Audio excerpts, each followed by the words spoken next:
Hello friends, नमस्कार दोस्तों। मैं हूं आपका होस्ट एंड दोस्त मिस्टर डी आर कर्मकार, a professional instructor of English. अब इस वीडियो में मैं आपको परफेक्ट ग्रुप ऑफ टेंसेस का आखिरी टेंस का वॉइस यानी पैसिव वॉइस सिखाने जा रहा हूं, और वो है voice of future perfect tense. As you know, perfect group of tenses तो तीन होते हैं। एक रहा प्रेजेंट परफेक्ट, दूसरा पास्ट परफेक्ट एंड तीसरा फ्यूचर परफेक्ट।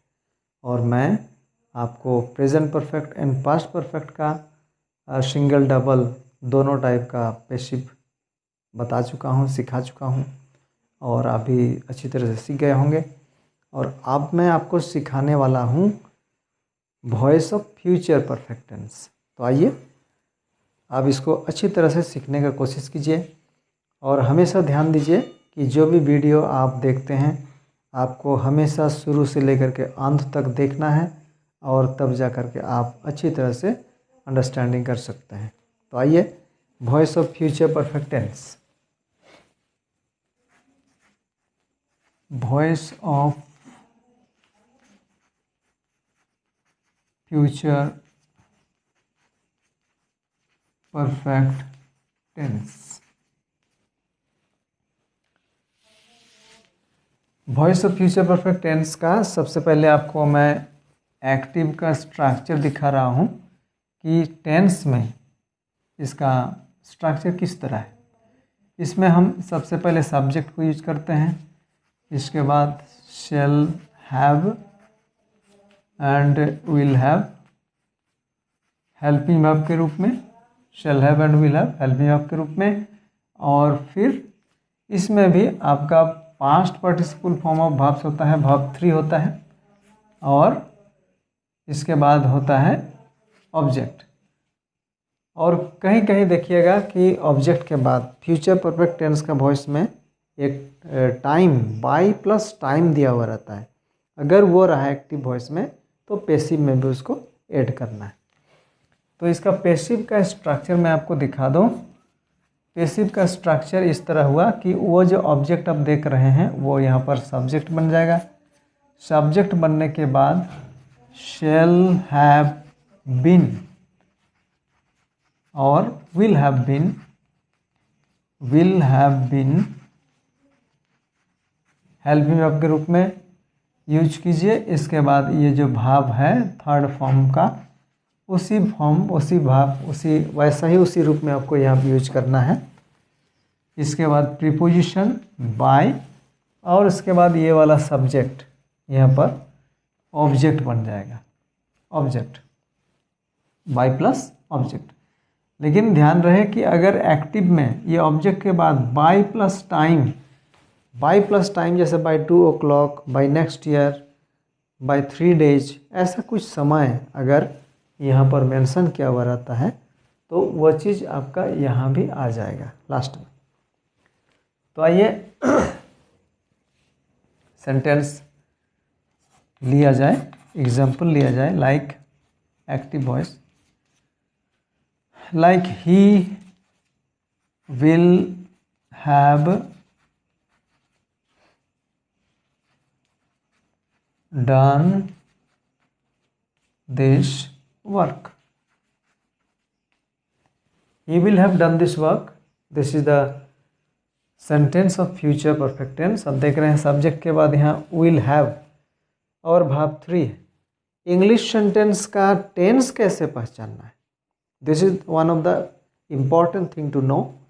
ये एक जानने वाली बात है कि इंग्लिश सेंटेंस का टेंस कैसे पहचानेंगे, क्योंकि टेंस को बिना पहचाने तो आप कन्वर्सन नहीं कर सकते हैं, इसको चेंज नहीं कर सकते हैं।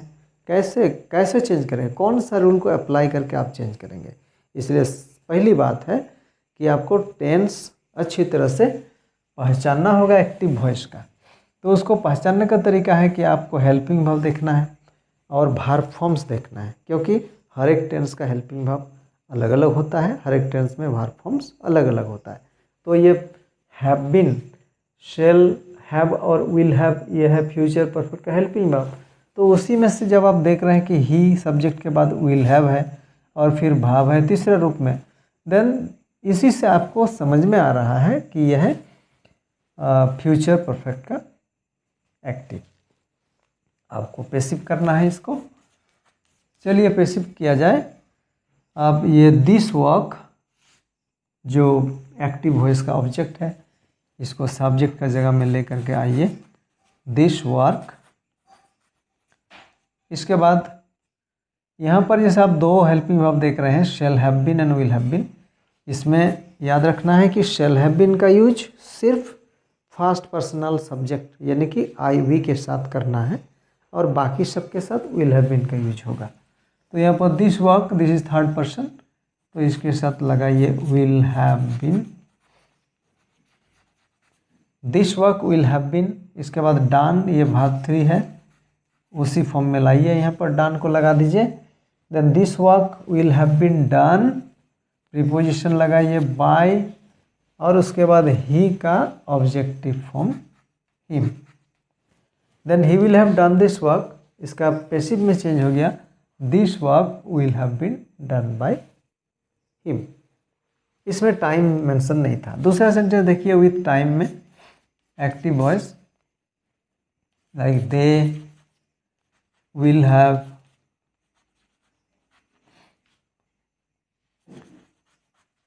completed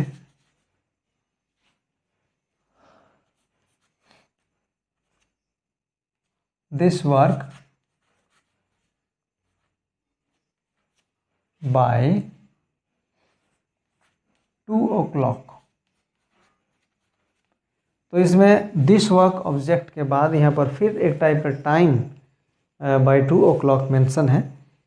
आप जानते हैं कि फ्यूचर परफेक्ट टेंस में, according to the definition of future perfect tense, future perfect tense shows that the action of the verb will have completed by a definite future time। तो ये डेफिनेट फ्यूचर टाइम इसमें mention किया हुआ रहता है, तो अब वो समय पैसिव का लास्ट में उसको भी ऐड कर देंगे। देखिए अब जो लास्ट है उसी सबको समेट के इधर ऑब्जेक्ट ऐसा नहीं बनाया जाता है, आपको देखना है कि मेन ऑब्जेक्ट कौन सा है। तो यहाँ पर जैसे कंप्लीटेड वर्ब के बाद यहाँ पर मेन ऑब्जेक्ट है दिस वर्क, तो उसी को यहाँ पर सब्जेक्ट बनाइए, दिस वर्क। इसके हिसाब से पैसिव का helping verb will have been, will have been. इसके बाद ये भाव तीसरा रूप का कंप्लीटेड, कंप्लीटेड बाय, ये दे का ऑब्जेक्टिव फॉर्म यहाँ पर लाइए, देम। देखें, they will have completed this work by 2 o'clock। अब देखिए कैसा हुआ, this work will have been completed by them. बस इसके बाद ये जो टाइम देख रहे हैं बाय 2 o'clock, ये एक्टिव का लास्ट में है और उसको पैसिव में भी ऑब्जेक्ट के बाद लास्ट में यहाँ पर ऐड कर देना है, बाय 2 o'clock। इस तरह का जो भी समय हो, जो भी समय सेंटेंस में मेंशन किया हुआ रहेगा उसको पैसिव का लास्ट में ही जोड़ दीजिए। तो they will have completed this work by 2 o'clock, इसका चेंज हो गया, this work will have been completed by them by 2 o'clock। बहुत अच्छा। फिर और एक देखिए, one more example, she will have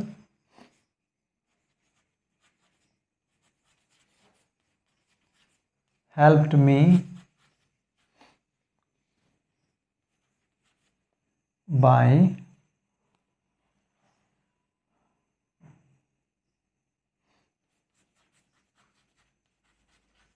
tomorrow। she will have helped me by tomorrow, इसको पैसिव कीजिए। यहाँ पर मी को सब्जेक्ट के जगह में लाइए, I, and you know this is the first personal subject, it will be followed by shall have been।